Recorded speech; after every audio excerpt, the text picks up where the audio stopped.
Welcome back to our. हम IQ का topic start करने वाले हैं। मॉक टेस्ट के हिसाब से जो हमारा आईक्यू के अंदर क्वेश्चंस आए थे वो सब मैं इसके अंदर सॉल्व करवाने वाली हूँ। तो वीडियो को स्टार्ट करते हैं। तो सबसे पहले हमारे पास आता है जो इफ अगर केट की वैल्यू 1 2 3 है, इंक की वैल्यू 4 5 6 है और डॉग की वैल्यू 7 8 9 है, तो एक्शन की वैल्यू क्या होगी। तो हमें एक्शन की वैल्यू मालूम करने के लिए सबसे पहले हमें ये पता करना होगा कि कैट की वैल्यू 1 2 3, इंक की वैल्यू 4 5 6 और डॉग की वैल्यू 7 8 9 क्यों आई है। तभी हम क्या करेंगे, एक्शन की वैल्यू मालूम कर सकेंगे। तो हम क्या करते हैं, जो सी की वैल्यू है वो 1 है और जो ए की वैल्यू है वो 2 है और जो टी की वैल्यू है वो 3 है, और इस तरह से मैंने इंक की और डॉग की वैल्यू इन सबको सेट कर लिया है। अब यहाँ पे क्या लिखा हुआ है, एक्शन। अब एक्शन का ए की वैल्यू क्या है, 2 है, तो यहाँ पे सभी 2 से स्टार्ट है। उसके बाद हमारे पास आता है सी। अब सी की वैल्यू क्या है, 1, यानी कि 21, यानी कि ये ऑप्शन भी कट गया हमारे पास और ये ऑप्शन भी कट गया। अब हमारे पास 2 ऑप्शन बचते हैं, 2 1। उसके बाद है टी की वैल्यू क्या है, 3, 2 1 3, इन दोनों में 2 1 3 है। उसके बाद आता है आई की वैल्यू यहाँ पे क्या है, 4, इन दोनों के अंदर 4 है, यानी कि अभी तक हम लोग टेंशन के अंदर है कि कौन सा आंसर ठीक होगा। इसके बाद हमारे पास आता है टी की वैल्यू हो गई, आई की वैल्यू हो गई, ओ की वैल्यू हमारे पास क्या है, 8 है, यहाँ पे 8 है और यहाँ पे 5 है, तो इसलिए कौन सा आंसर सही होगा, ये वाला आंसर सही होगा। और अगर आप एन की वैल्यू यहाँ पे देखते हैं तो यहाँ पे क्या है, 5, तो यानी कि 2 1 3 4 8 5 किसकी वैल्यू है, एक्शन की वैल्यू है।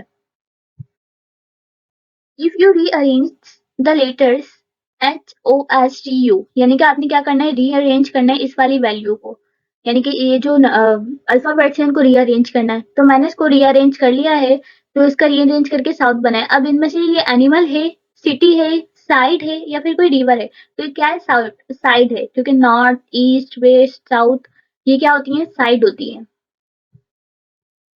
Which one is the different from following, इन चारों के अंदर से डिफरेंट क्या है, बस कार वैन या फिर बाइक। अगर हम देखें, क्योंकि आईक्यू के क्वेश्चन है तो इसके अंदर हम क्या करना है हमें, कि हम कॉमन सेंस का इस्तेमाल करेंगे। जो बस होता है उसके अंदर वैन में भी होते हैं, यानी कि 4 पहिए जिसको कहते हैं। उसके बाद बाइक के अंदर सिर्फ 2 होते हैं, तो इसका आंसर क्या होगा, बाइक होगा। Raja said I am his brother but this is not my brother, वो कह रहा है कि मैं तो उसका भाई हूँ लेकिन वो मेरा भाई नहीं है। What is relationship between them, उन दोनों के दरमियान रिश्ता क्या है। तो भाई वो फ्रेंड्स नहीं है, ठीक है। दे आर बोथ ब्रदर, वो दोनों भाई हैं, तो वो तो कह रहा है कि मैं तो भाई हूँ ही नहीं। राजा जो है वो भाई है, मगर but this is not my brother, Raja मेरा भाई है मगर मैं उसका ब्रदर नहीं हूँ। तो अंकल और निफ्यू का भी रिश्ता नहीं है, क्योंकि इधर तो कोई भाई का आया नहीं रहा, मगर they are brother and sister, क्योंकि राजा कह रहा है कि मैं भाई हूँ बट वो मेरा भाई नहीं है, तो वो मेरी बहन है, तो सिबलिंग्स का हो गया। 1 3 5 7 और 11 13, तो यहाँ पे ओड नंबर का इस्तेमाल हो रहा है, तो 1 3 5 7, तो यहाँ पे आएगा 9, तो 9 इसका आंसर होगा, क्योंकि एक नंबर्स को छोड़ के लिखा जा रहा है। 1 के बाद 2 को छोड़ा, 3 के बाद 4 को छोड़ा, 5 के बाद 6 को छोड़ा, 7 के बाद 8 को छोड़ेंगे तो 9 आएगा, 9 के बाद 10 को छोड़ा, 11, 11 के बाद एक नंबर छोड़ा तो 12, 12 को छोड़ के 13। Which one of the following meant the best comparison? C double A C C A C is to 3 1 1 3 3 1 3, और ये इस तरीके से हमें ये वाली चीज मालूम करनी है। तो यहाँ पे अगर आप नोट करें तो C की वैल्यू यहाँ पे 3 दी हुई है और जो A की वैल्यू है वो यहाँ पे क्या दी हुई है, 1 दी हुई है। तो अगर आप देखें तो C यहाँ पे 3 आ गया, फिर उसके बाद डबल A है तो यहाँ पे डबल 1 आ गया, उसके बाद डबल C है तो यहाँ पे डबल 3 आ गया, उसके बाद एक A है तो यहाँ पे 1 आ गया, और यहाँ पे एक और दफा C है तो यहाँ पे C आ गया। तो हमें ये तो पता चल गया कि यानी कि C की वैल्यू यहाँ पे क्या दी हुई है, 3 दी हुई है, और A की वैल्यू यहाँ पे क्या दी हुई है, 1 दी हुई है। तो यहाँ पे C क्या है, 3, यहाँ पे होगा 3 1 3, यानी कि C3 A1 और C3, तो 3 1 3, यानी कि ये वाला ऑप्शन हम काट देते क्योंकि यहाँ से 1 3 1 है। तो हमें ये तो पता चल गया 3 1 3, यहाँ तक ये तीनों सेम है। उसके बाद है डबल 1, 3 1 3, यहाँ पे 1 3 आ गया, तो यानी कि ये ऑप्शन भी कट गया। 3 1 3 के बाद डबल 1 होना चाहिए, 3 1 3 3 1 3 डबल 1 डबल 1। अब हम आगे का ऑप्शन देखते हैं।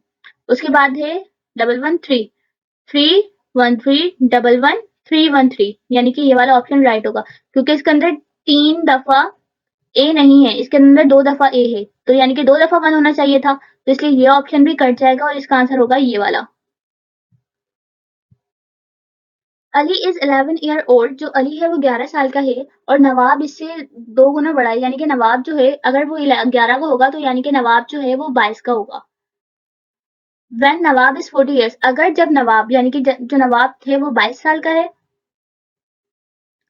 ठीक है। अब जो नवाब 22 साल का है, तो अगर नवाब 40 इयर्स का होता है, तो वो कितने तो अब वो अली कितने का होगा? तो नवाब की एज 40 इयर्स है। ठीक है, अब 40 इयर्स में से अगर हम 11 माइनस करते हैं, यहाँ पे 29 आंसर आ जाएगा, सिंपल।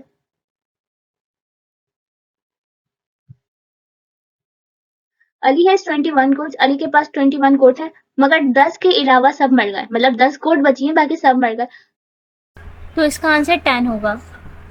अब हमारे पास आता है 7 2 4 9 6 13 15, यानी कि ये 7 2 4 9 6 जो है, अगर हम उसको सॉल्व करते हैं तो हमारे पास आंसर आता है 13 15।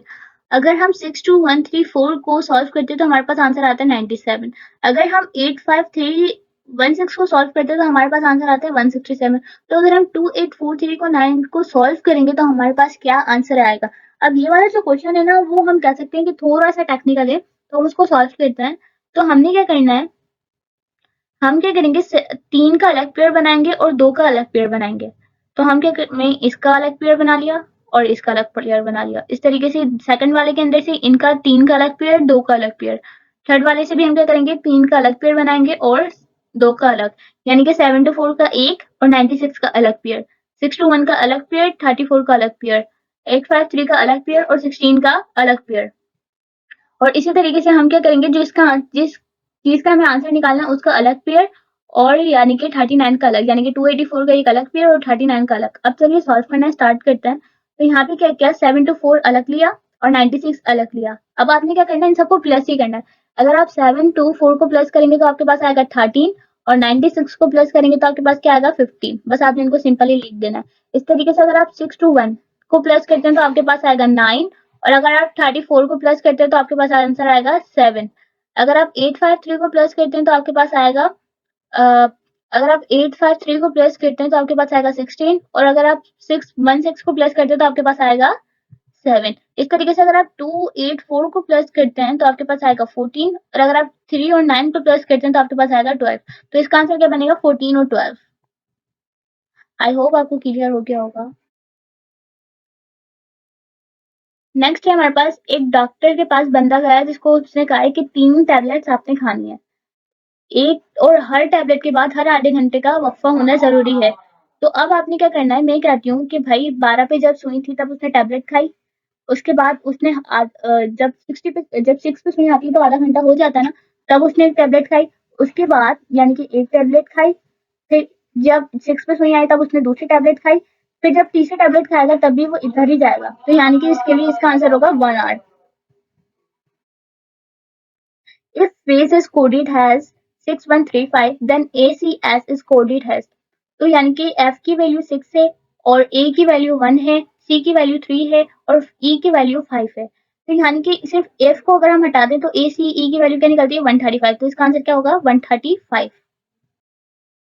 After 2099 what will year before, यानी कि 2099 के बाद कौन सा नंबर आएगा? तो अगर आप 2 और यहाँ पे आ जाएगा 1 और 0 और 0, ठीक है।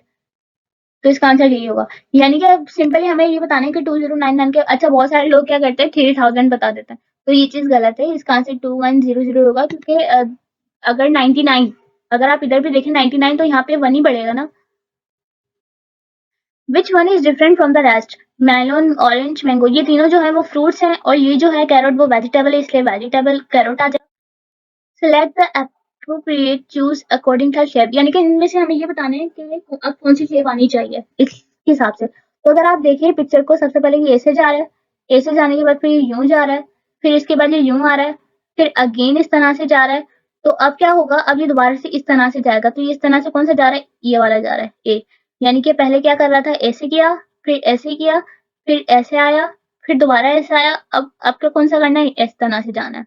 आई होप आपको क्लियर हो रहा होगा।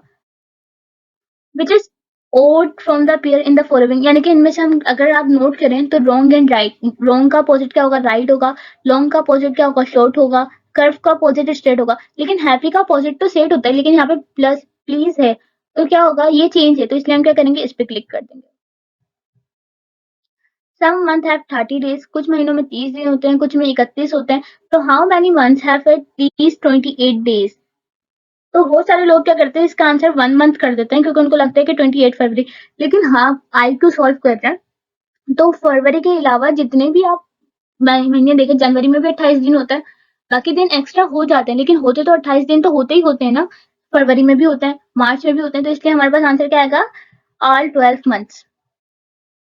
Complete the next number. अब इधर नेक्स्ट नंबर क्या होगा? तो मैंने इसको सॉल्व किया हुआ है। इधर दो सिमिलर नंबर यानी कि 2 2 3 3 4 4 5 5 6 6 7 7 8 8 इनको मल्टीप्लाई करके आंसर दिया हुआ है। तो 2 2 जा 4, 3 3 जा 9, 4 4 जा 16, 5 5 जा 25, 6 6 जा 36, 7 7 जा 49, 8 8 जा 64। तो इसका आंसर क्या होगा? ये होगा।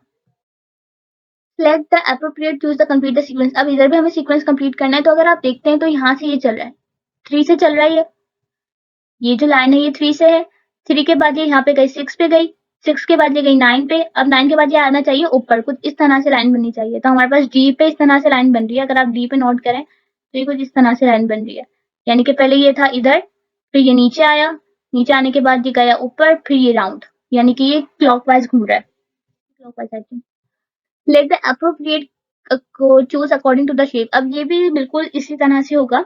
अगर आप देखते हैं तो पहले 12 पे थी, 12 के बाद ये गई 9 पे, 9 के बाद जाए 6 पे, अब ये 3 पे आनी चाहिए, यानी कि इस तरफ आनी चाहिए। तो इसका आंसर क्या होगा? ए होगा। ओके, ये वही अगेन हमारे पास वही वाला क्वेश्चन आ गया, तो इसका आंसर भी 21 ही होगा। तो यहाँ से हमारी वीडियो खत्म होती है, और मेरी वीडियो को लाइक कर दें, कमेंट कर दें, सब्सक्राइब कर दें और बेल आइकन के बटन को प्रेस कर दें, ताकि आने वाली वीडियोस आपको मिलती रहें। और इसके अलावा किसी भी चीज़ से रिलेटेड कोई भी क्वेश्चन हो तो आप मुझसे कमेंट सेक्शन में पूछ सकते हैं। इसके अलावा आप हमारा ग्रुप वगैरह भी ज्वाइन कर सकते हैं, मैं लिंक वगैरह सब कुछ दे दूंगी। तो इसके अलावा हमारे पास जनरल नॉलेज और जनरल साइंस के मॉक टेस्ट 2 की कुछ चीज़ें बाकी हैं, तो मैं वो अपलोड कर दूंगी, क्योंकि मैंने वो अपलोड नहीं किए हैं। मॉक टेस्ट 1 का मैंने अपलोड कर दिया है सॉल्यूशन, और बाकी इंग्लिश के सॉल्यूशंस बाकी हैं, तो मेरे को जैसे ही टाइम मिलता है तो मैं वो अपलोड कर दूंगी। So thank you and good bye.